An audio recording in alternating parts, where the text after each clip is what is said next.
Buenos días. ¿Qué dice la Biblia sobre el tema de los ministerios y los dones en la iglesia hoy en día? Eso es el tema de la lección 10 de nuestro curso de eclesiología, lo que vamos a tratar ahora mismo.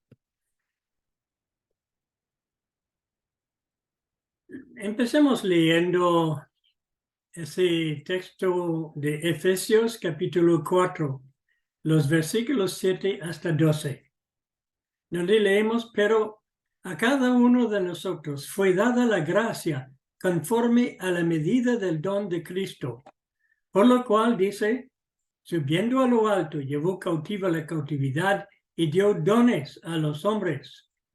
Y eso de que subió, ¿qué es? Sino que también había descendido primero a las partes más bajas de la tierra. El que descendió es el mismo que también subió por encima de todos los cielos para llenarlo todo. Y él mismo constituyó a unos apóstoles, a otros profetas, a otros evangelistas, a otros pastores y maestros, a fin de perfeccionar a los santos para la obra del ministerio, para la edificación del cuerpo de Cristo.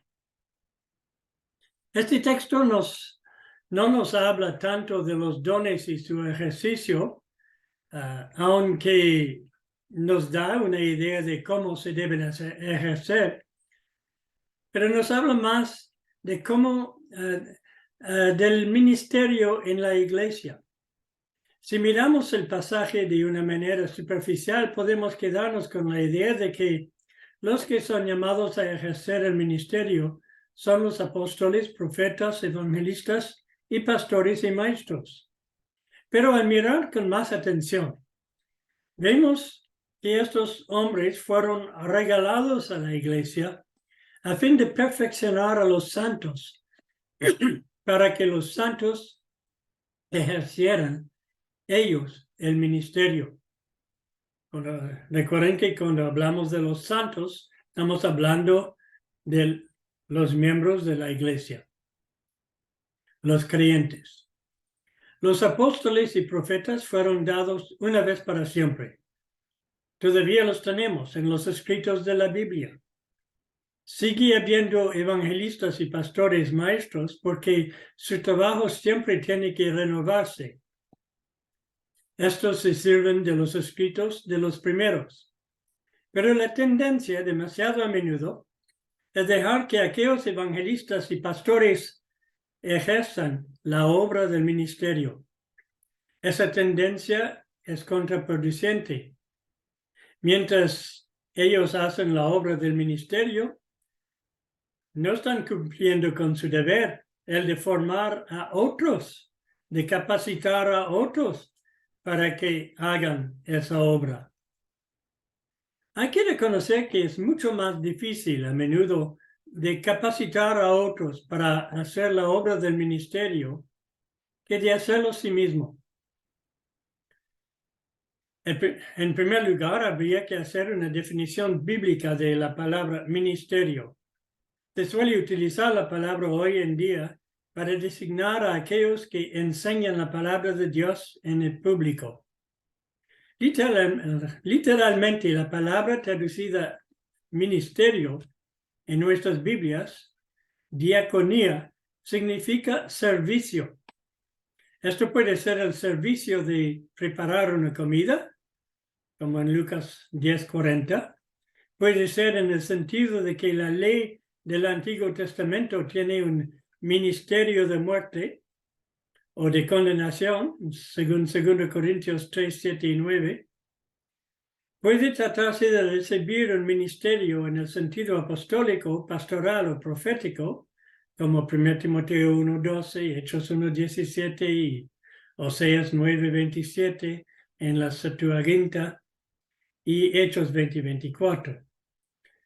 Puede tratarse de la distribución de ayuda material o económica en Hechos 6, 1 y 1 y 2 Corintios 9, 12 y 13. Y puede tratarse del oficio de diácono, según Romanos 12, 7.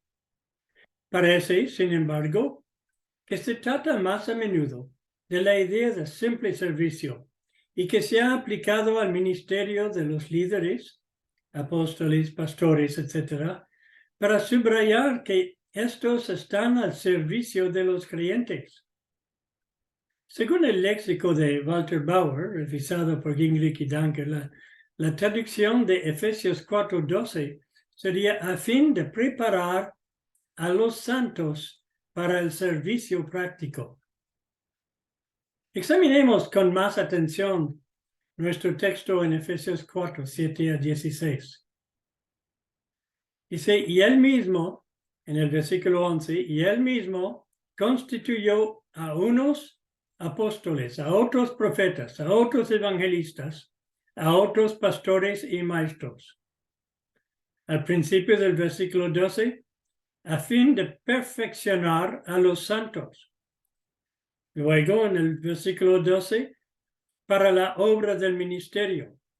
Y luego, para la edificación del cuerpo de Cristo. Después, habla del propósito de esto. Hasta que todos lleguemos a la unidad de la fe y del conocimiento del Hijo de Dios, a un varón perfecto, a la medida de la estatura de la plenitud de Cristo, para que ya no seamos niños fluctuantes llevados por doquier de todo viento de doctrina, por estratagema de hombres que para engañar emplean con astucia las artimañas del error, sino que siguiendo la verdad en amor, crezcamos en todo en aquel que es la cabeza, esto es, Cristo.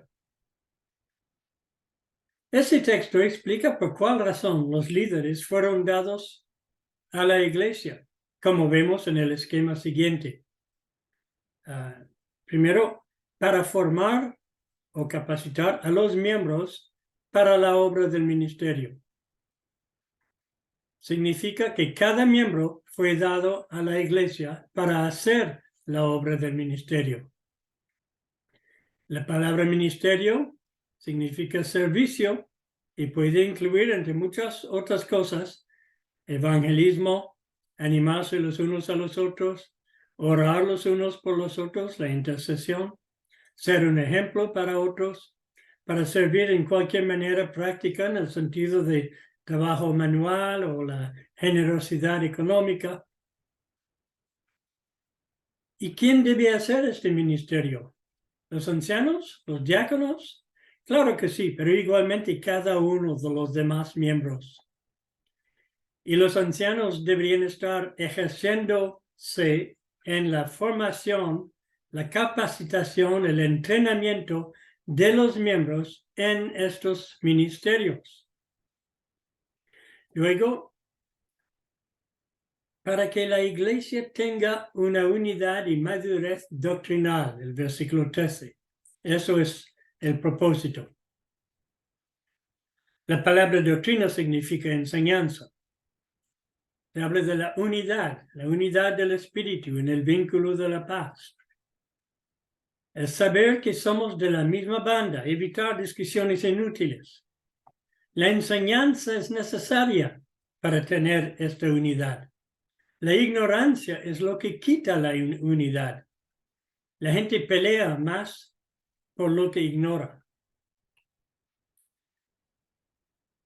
Cuando hablo de perfeccionar a los santos, eso significa la madurez, significa crecer, significa el progreso. No hemos llegado, estamos en camino. No hay que satisfacerse con la madurez de uno o dos miembros. Se trata de la madurez de toda la iglesia. Y esta madurez o la medida de la estatura de la plenitud de Cristo se puede medir en 1 Corintios capítulo 13, el famoso capítulo sobre el amor. Y en Gálatas 5, 22 y 23 también, donde habla del fruto del Espíritu. Esa madurez y unidad es el resultado de la enseñanza que no se limita a un conocimiento intelectual, sino que procura formar o capacitar a las personas enseñadas para el servicio. Ese servicio es parte del proceso que conduce a la madurez.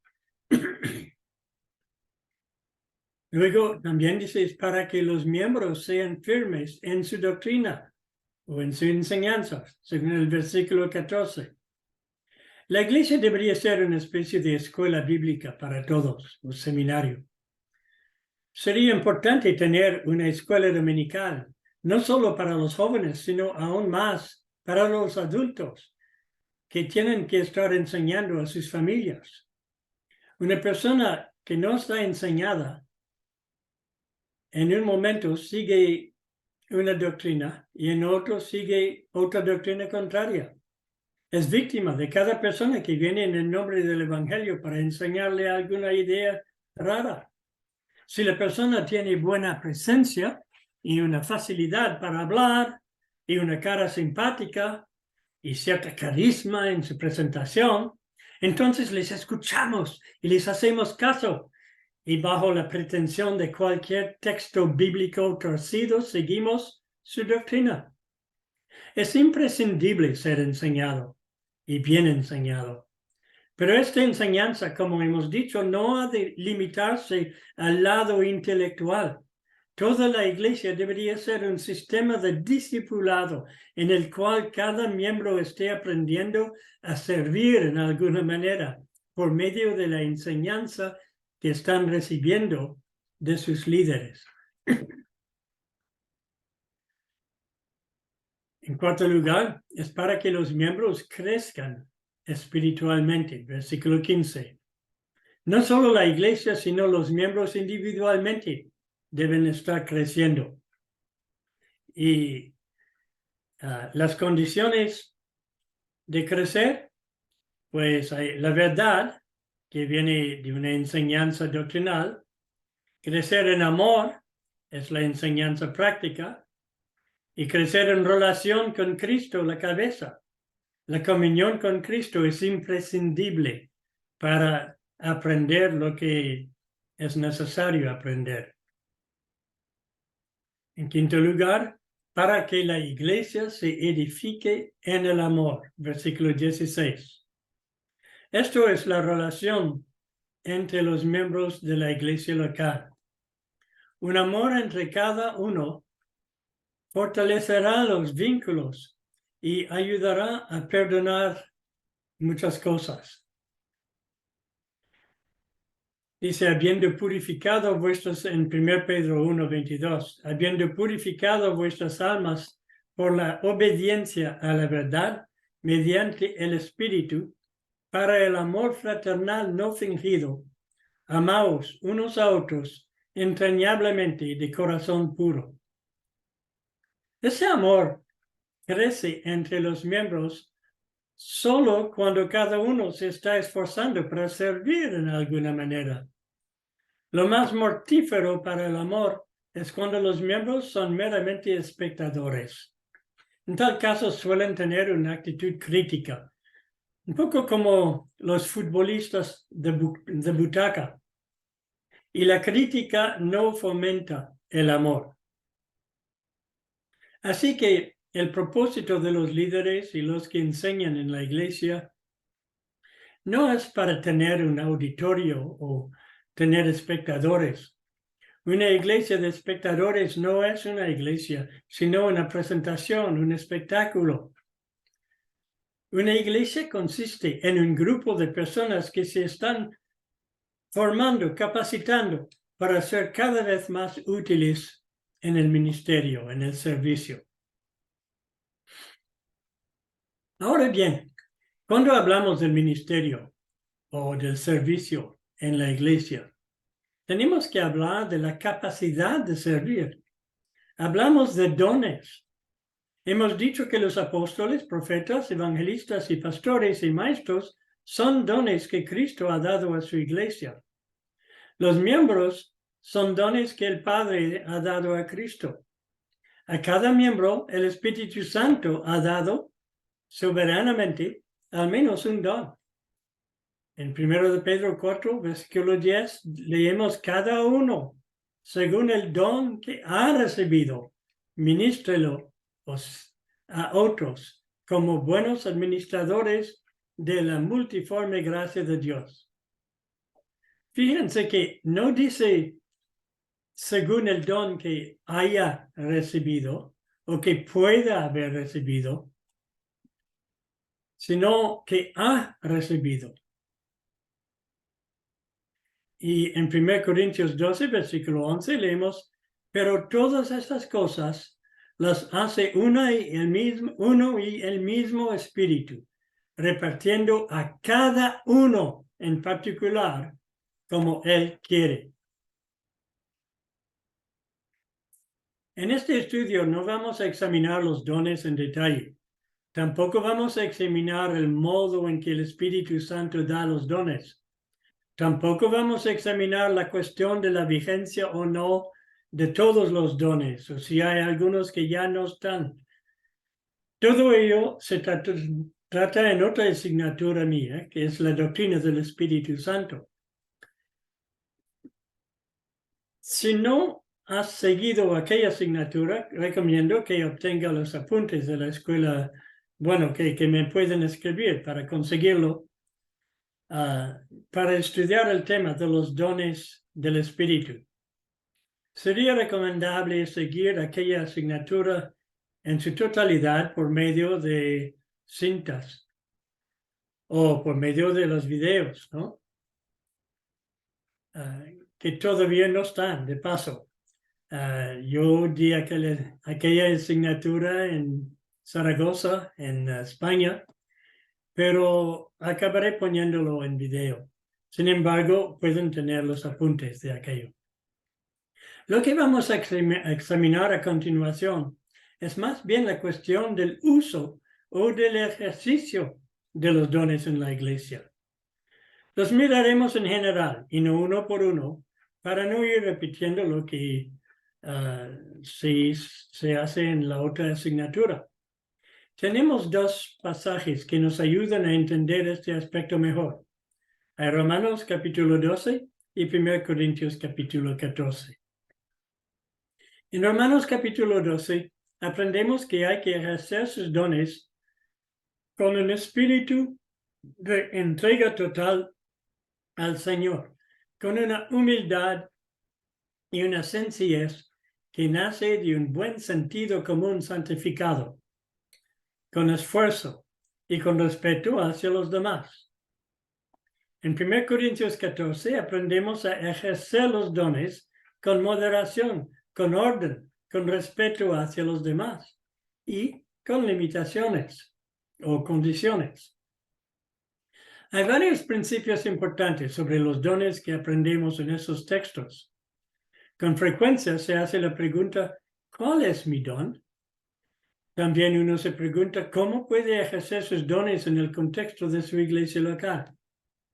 Algunos se sienten algo frustrados en su iglesia por no poder ejercer su don como quisieran. Es que no reconocen la soberanía de Dios en la situación.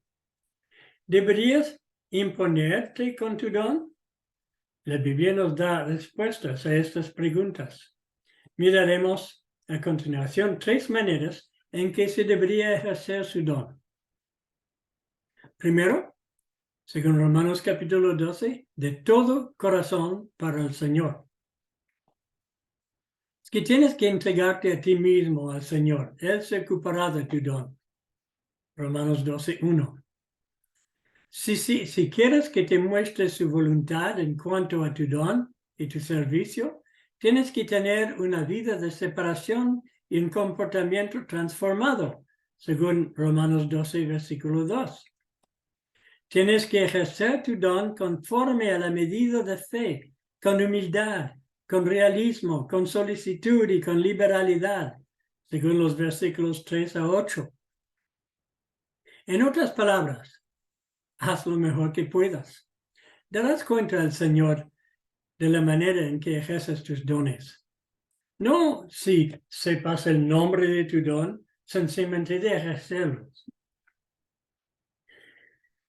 En segundo lugar, vemos en 1 Corintios capítulo 12 y capítulo 14 que sean de todas tus fuerzas para la iglesia local.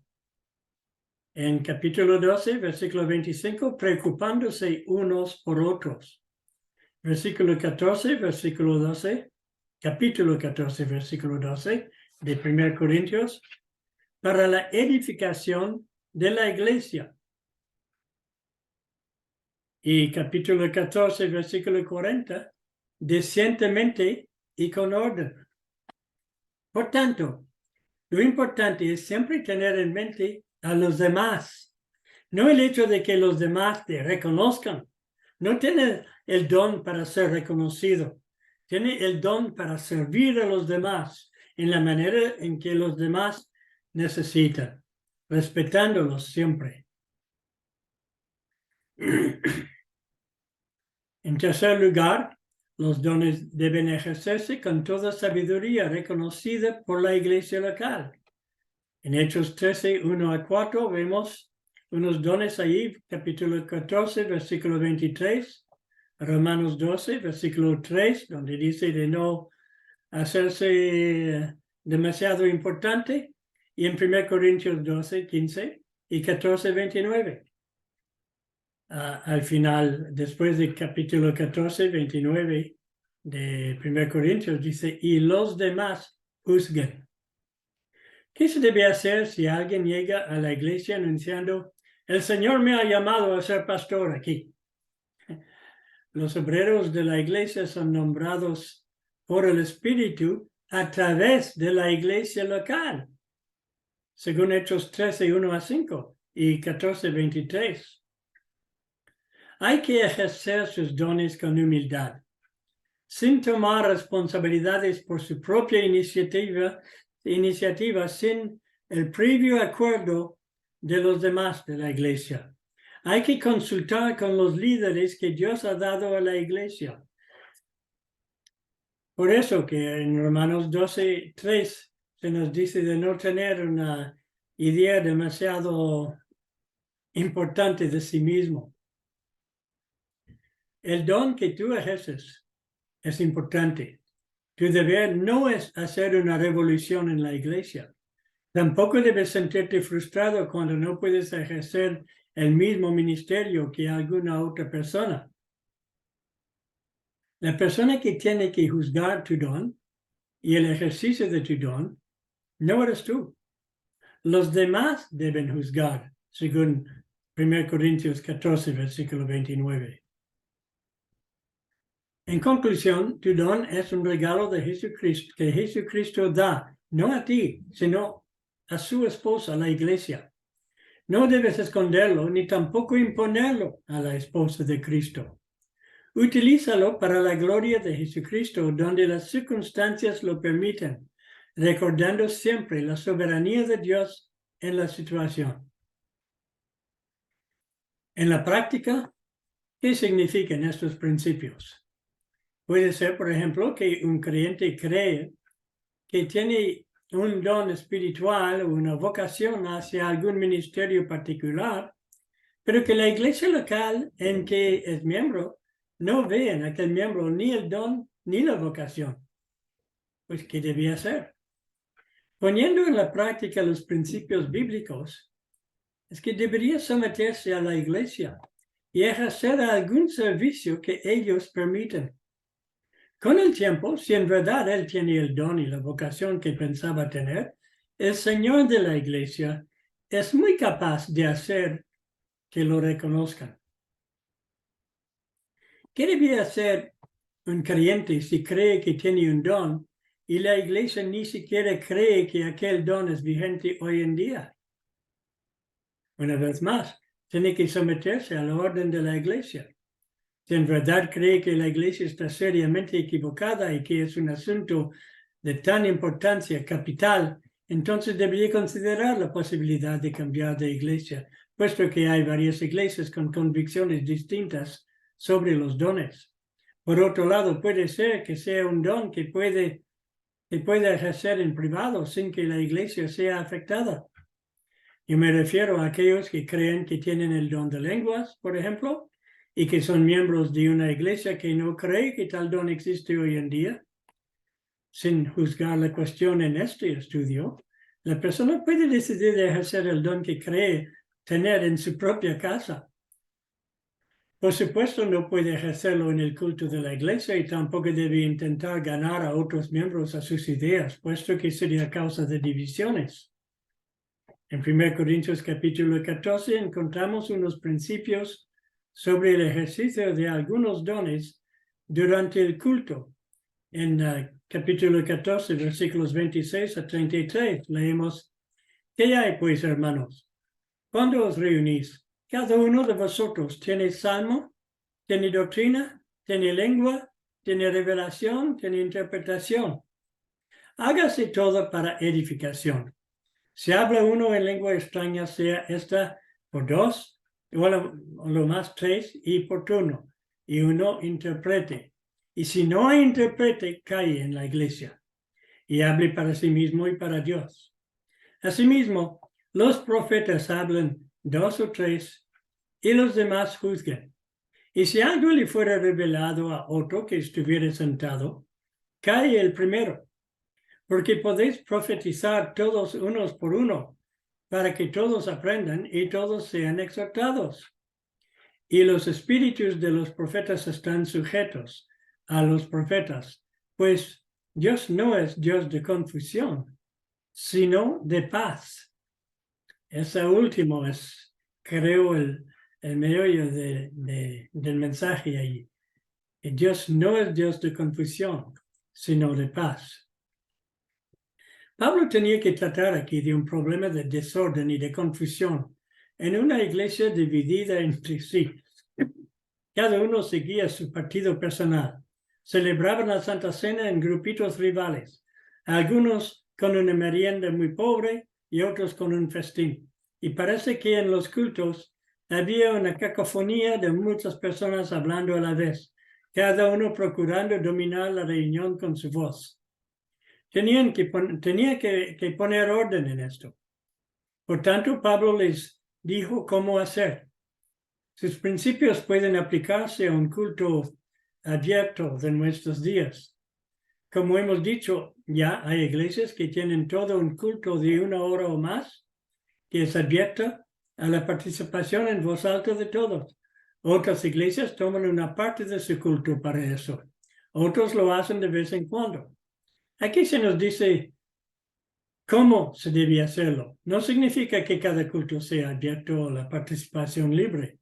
Estoy convencido, por ejemplo, que cuando Pablo visitaba una iglesia y él predicaba, no hablaba cada cual. Por un lado, prohibía que hablaran más de uno a la vez. El culto no podía ser una rivalidad de predicadores. Si uno hablaba, los demás se callaban y escuchaban. Estos tenían el derecho de juzgar lo que se decía. No debían dar por descontado que era de Dios.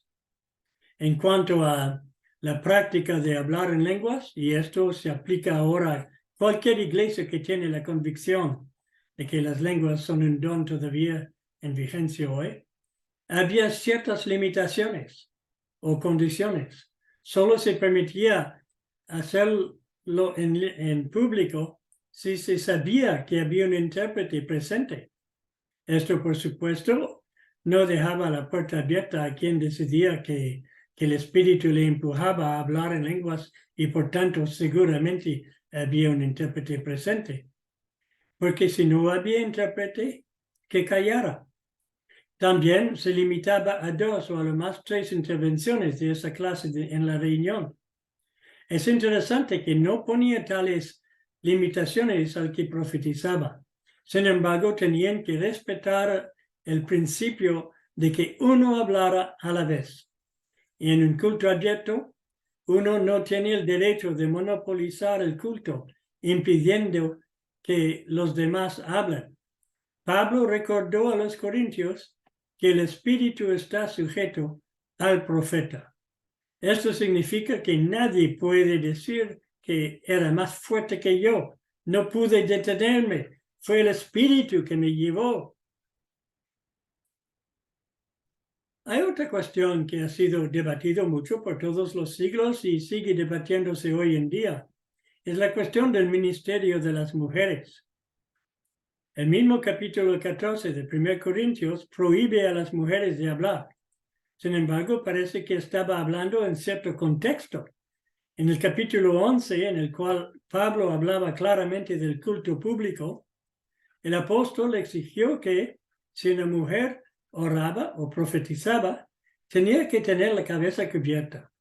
Puesto que no se puede profetizar en silencio, se supone que se trataba también de orar en voz alta. Es claro en ese contexto que Pablo no exigía el silencio de la mujer en el culto. Pero en Corinto había muchos problemas de desorden. Y si las mujeres estaban sentadas aparte de los hombres en los cultos, como se solía hacer en las sinagogas de los judíos, habría sido muy molesto que las mujeres hicieran preguntas a sus maridos en medio del culto. Y por eso dijo, ¿y si quieren aprender algo? Y preguntar a sus maridos luego, ¿no? Eso en 14:35. Se ha sugerido que era prohibido a las mujeres hablar en lenguas en los cultos porque esto era la práctica de las prostitutas sagradas del templo pagano en Corinto. No lo sé. En 1 Timoteo 2:12, Pablo dice, porque no permite a la mujer enseñar ni ejercer dominio sobre el hombre, sino estar en silencio. Otra vez, en vista de lo que dice Pablo en 1 Corintios 11, podemos llegar a la conclusión de que lo que estaba prohibido a la mujer era el ministerio de enseñanza pastoral. De paso, la palabra traducida silencio puede también traducirse en tranquilidad, en paz. No tenía que ejercer un ministerio que implicaba un liderazgo o dominación en la iglesia. Por otro lado, vemos que la primera persona que anunció la resurrección de Jesús fue una mujer. En Filipos, según Hechos capítulo 16, una mujer tomó la iniciativa en invitar a los misioneros a hacer una reunión en su clase. Supongo que fue ella quien reunió a todos los sirvientes de la casa. En Romanos capítulo 16, versículo 1, Pablo se refiere a Febe, una diaconisa de la iglesia en Cencrea. Pablo menciona varias mujeres que le han ayudado en el ministerio.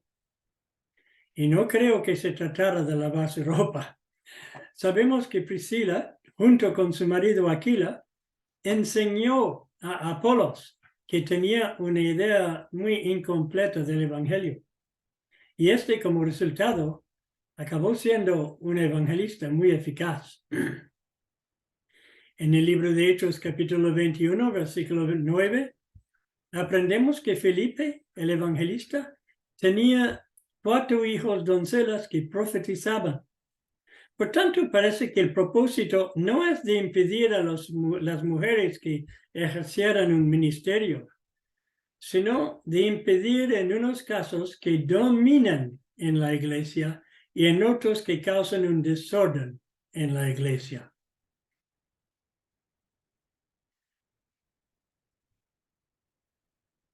Ahora bien, hemos terminado la lección y quisiera darles la oportunidad de escribirme para conseguir los apuntes. Hay que decir que por la naturaleza del video, del hecho de hablar así, no pude darles todas las referencias. Y hay unos detalles que salté. No les di los ejercicios que hacer. Todo esto lo pueden encontrar en los apuntes. Entonces, yo les animo a escribir para conseguir esos apuntes. Y si tienen alguna pregunta o lo que sea, comentario, pues con mucho gusto les leo. Que el Señor les bendiga abundantemente y hasta la semana que viene.